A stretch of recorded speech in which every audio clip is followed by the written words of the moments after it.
اعوذ باللہ من الشیطان الرجیم، بسم اللہ الرحمن الرحیم۔ اچھی بیوی کی چند نشانیاں۔ عورت کے لیے اچھا شوہر بھی اللہ تعالیٰ کی نعمتوں میں سے ایک نعمت ہے، اور شوہر کے لیے اچھی بیوی بھی اللہ تعالیٰ کی نعمتوں میں سے ایک نعمت ہے۔ حضور صلی اللہ علیہ وآلہ وسلم نے میاں کو بیوی کے ساتھ اور بیوی کو میاں کے ساتھ محبت کرنے کا درس دیا ہے، پیار کرنے کا درس دیا ہے۔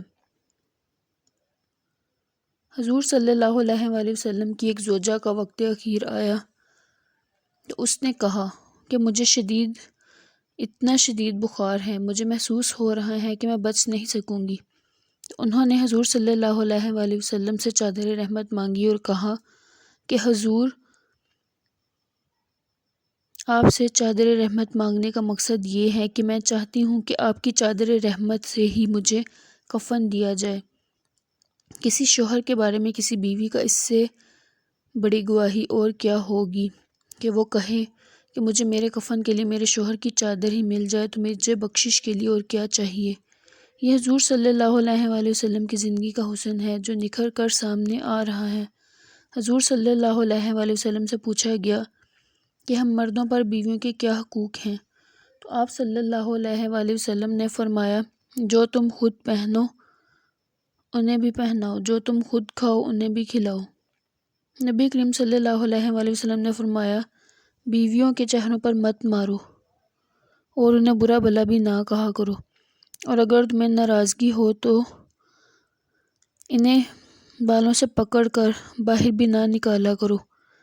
یہ ہمارے معاشرے کا ایک گندا روگ بن گیا ہے کہ اگر بیوی کو لاکھوں سناتے ہیں تو کوئی بات نہیں ہے، اور اگر بیوی ایک سنا دے تو زبان پر یہی جملہ ہوتا ہے، بکواس بند کر، زیادہ بات کی تو بچے ہاتھ میں پکڑا کر گھر سے باہر نکال دوں گا۔ جس خاتون کو میرے نبی صلی اللہ علیہ وآلہ وسلم نے عزت دی ہے، اس کو اگر تو عزت تو نہیں دے سکتا تو اس کو تو بے عزت تو نہ کر۔ ایک بزرگ کے پاس ایک شخص آیا اور کہنے لگا کہ میری بیوی میں یہ ایک خامی ہے، اس خامی کی وجہ سے میری بیوی مجھے پسند نہیں ہے۔ بزرگ نے کہا، کتنا عرصہ ہو گیا ہے شادی کو؟ اس نے کہا، 10 سال۔ بزرگ نے کہا، مجھے بتاؤ، جب تم گھر سے نکلتے ہو تو تمہارے بچوں کی دیکھ بھال کون کرتی ہے؟ اس نے کہا، میری بیوی کرتی ہے۔ بزرگ نے کہا، تیرے کپڑے کون دھوتی ہیں؟ اس نے کہا، میری بیوی دھوتی ہیں۔ تیرے برتن کون دھوتی ہے؟ تیرے گھر کی صفائی ستھرائی کون کرتی ہے؟ تیرے جوتے کون پالش کرتی ہے؟ اس نے کہا، یہ سب کچھ میری بیوی ہی کرتی ہے۔ بزرگ نے کہا، بھائی، افسوس کی بات ہے، تیری بیوی کے اندر ہزاروں خوبیاں ہیں اور ایک خامی ہے جو تجھے پسند نہیں ہے، تو تجھے اس کی خوبیوں پر پانی پھیرتے ہوئے شرم نہیں آتی؟ حضور صلی اللہ علیہ وآلہ وسلم نے فرمایا، اگر عورت سے غلطی ہو جائے تو اسے گالیاں نہ دیا کرو، ان کو برا بھلا نہ کہا کرو، ان کی اصلاح کیا کرو، کیونکہ عورت ٹیڑھی پسلی کی ہڈیوں کی طرح ہے، اگر تم اسے سیدھا کرو گے تو اسے توڑ بیٹھو گے، یعنی جدائی ہوگی اور طلاق کی نوبت آ پہنچے گی۔ حضور صلی اللہ علیہ وآلہ وسلم نے فرمایا، اگر تم اپنی بیویوں سے فائدہ اٹھانا چاہتے ہو تو ان کی خوبیوں سے فائدہ اٹھاؤ، یعنی ان کی خوبیاں بیان کرو، ان کی تعریف کرو۔ پھر عورت کبھی بھی شوہر کے ہمراہ نہیں جاتی، چاہے کتنے بھی برے حالات ہوں۔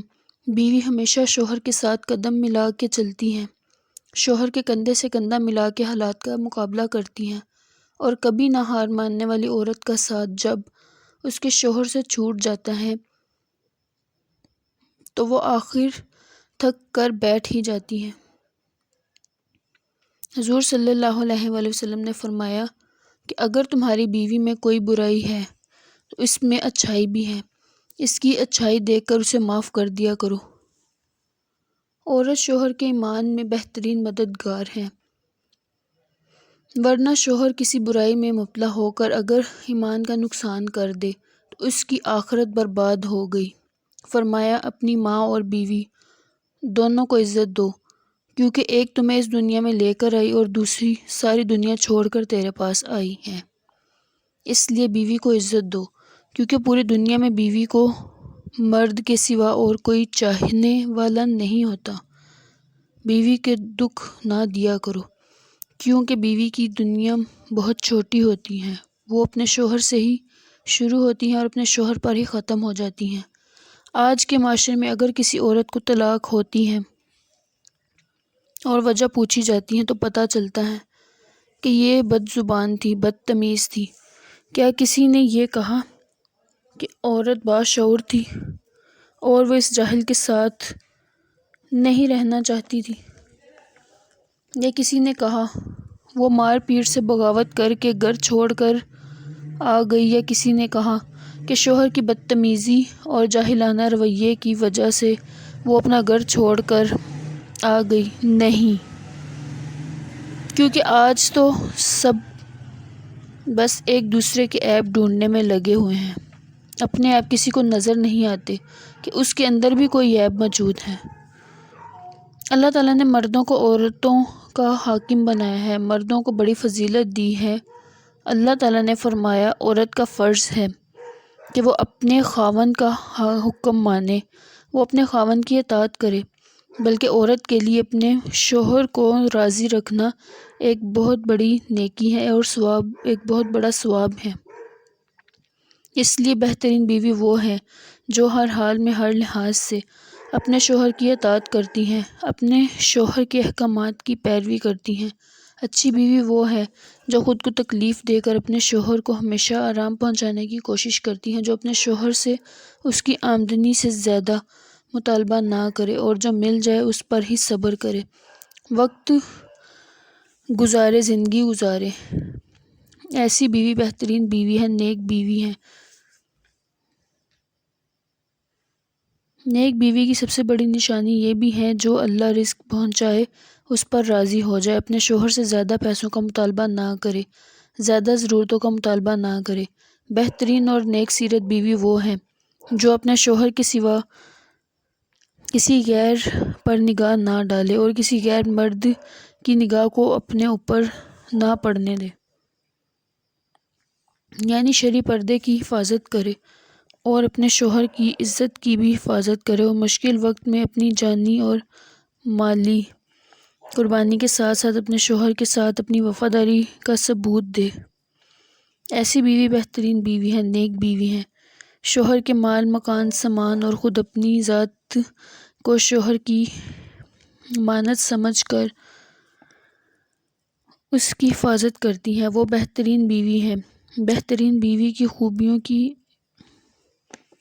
خوبیوں میں سے ایک خوبی یہ بھی ہے کہ وہ دین اسلام کی تعلیم سے مکمل واقف ہو، حقوق اللہ اور حقوق العباد کو احسن طریقے سے سر انجام دیتی ہو۔ ایسی بیوی بہترین بیوی ہے، نیک بیوی ہے، جس سے شوہر کو مکمل آرام اور سکون حاصل ہو۔ قرآن مجید میں مرد کی فضیلت کی وجہ بیان کی گئی ہے کہ مرد اپنی کمائی میں سے عورت کی ہر لحاظ سے کفالت کرتا ہے، عورت کے لیے بے دریغ دولت خرچ کرتا ہے، عورت کو بیرونی طاقتوں اور ظلم و ستم سے بچاتا ہے۔ اس لیے شوہر کو برتری حاصل ہے۔ عورتیں مردوں کی دلجوئی کے لیے ہی بنائی گئی ہیں تاکہ مردوں کو ان سے سکون حاصل ہو، لذت حاصل ہو۔ نبی کریم صلی اللہ علیہ وآلہ وسلم نے ارشاد فرمایا کہ جو بیوی اس حال میں مری کہ اس کا شوہر اس سے راضی ہو تو مجھے پکا یقین ہے کہ وہ سیدھا جنت میں جائے گی۔ حضور صلی اللہ علیہ وآلہ وسلم نے فرمایا کہ اگر اللہ کے بعد کسی کو سجدہ کرنے کا حکم ہوتا تو میں بیوی کو کہتا کہ وہ اپنے شوہر کو سجدہ کرے۔ یہ بیوی کا شوہر کے ذمہ بہت بڑا حق ہے۔ حضور صلی اللہ علیہ وآلہ وسلم نے فرمایا اگر شوہر اپنی بیوی کو بلائے اور وہ نہ آئے تو اسی ناراضگی میں رات گزر جائے تو فرشتے صبح ہونے تک اس عورت پر لعنت بھیجتے ہیں۔ ایک روایت میں ہے کہ جب تک خاوند راضی نہ ہو جائے تب تک فرشتے اس عورت پر لعنت بھیجتے ہیں۔ حضور صلی اللہ علیہ وآلہ وسلم نے فرمایا جو بیوی اپنے شوہر کو تکلیف دیتی ہیں، دکھ دیتی ہیں تو جنت کی حوریں کہتی ہیں کہ اے بدبخت، خدا تجھے قتل کرے، تو اسے تکلیف نہ دے، یہ تو تیرے پاس مہمان ہے، یہ تو تجھ سے عن قریب جدا ہو کے میرے پاس آ جائے گا عورت کو اپنے گھر میں اچھا ماحول پیدا کرنے کے لیے اور خوشگوار زندگی گزارنے کے لیے ہمیشہ اچھے اوصاف کو اپنانا چاہیے۔ خاوند کے مزاج کو پہچاننے سے بہت سی تلخیوں کا ازالہ ہو جاتا ہے۔ اس لیے عورت کو چاہیے کہ وہ اپنے شوہر کے مزاج کو پہچانے کہ اس کو کیا پسند ہے، وہ کس چیز سے راضی ہوتا ہے اور کن باتوں سے وہ ناراض ہوتا ہے۔ شوہر کے مزاج کو جان لینے کے بعد ہر بیوی پر فرض ہے کہ وہ ہر کام شوہر کے مزاج کے مطابق کرے، خواہ شوہر کو طریقہ کار صحیح ہو یا غلط، لیکن بیوی کو چاہیے کہ اس انداز سے وہ کام کرے جو اس کے شوہر کو پسند ہے۔ اچھی اور نیک بیوی کی صفتوں میں سے ایک صفت یہ بھی ہے کہ وہ شوہر کے سامنے طعنے دینے سے گریز کرے، شوہر کو کبھی بھی جلی کٹی باتیں نہ سنائے، نہ اس کے سامنے چلا چلا کر بولے اور نہ اس کی باتوں کا کڑوا جواب دے اور نہ اس کو کوسے، نہ اس کی لائی ہوئی چیزوں میں کوئی عیب نکالے، نہ شوہر کے مکان اس کے سامان کو حقیر سمجھے، شوہر کے ماں باپ، بہن بھائی یا کسی دوسرے کے بارے میں کوئی ایسی بات نہ کہے جس سے شوہر کو برا لگے۔ یہ اچھی اور نیک بیوی کی صفت ہے۔ اگر شوہر کو غصہ آ جائے تو بیوی کو چاہیے کہ وہ چپ کر جائے، اور اگر شوہر کو غصہ آ جائے اور وہ خود ہی ناراض بھی ہو جائے تو بیوی کو چاہیے کہ اس سے معذرت کر کے اس سے صلح کر لے تاکہ وہ راضی ہو جائے۔ اسلام ایک بہت ہی اچھا اور پیارا دین ہے۔ اللہ تعالی ہمیں دین اسلام کو سمجھنے اور اس پر عمل کرنے کی توفیق عطا فرمائے۔ آمین۔